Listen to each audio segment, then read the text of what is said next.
There's only one problem with this bipartisan plan that the Republicans have embraced.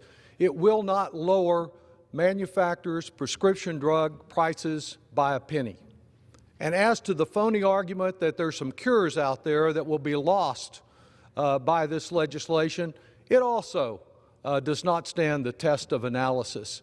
The suggestion is that 8 out of 200 drugs over the next 10 years may not be presented. Not new cures, but in many cases, if we look at the current market, these are simply reformulations of existing drugs that manufacturers use to extend their monopoly position.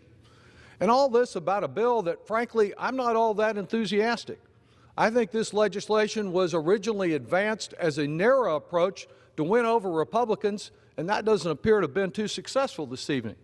For that purpose, it may have merit. But as a model for comprehensive future legislation on prescription price gouging by government-approved monopolies, this narrow measure does not. Its negotiation scope is restricted to insulin and certain high-cost, high-volume drugs.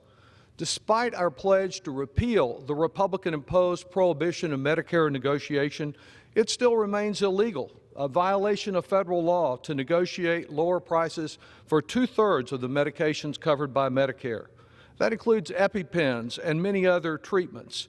And no negotiation for lower prices is assured even when the taxpayer paid for much of the research to develop the drug. Price gouging is not limited to one disease or one class of drugs. And this bill also does not provide protection to 30 million uninsured Americans that they will get any lower prices.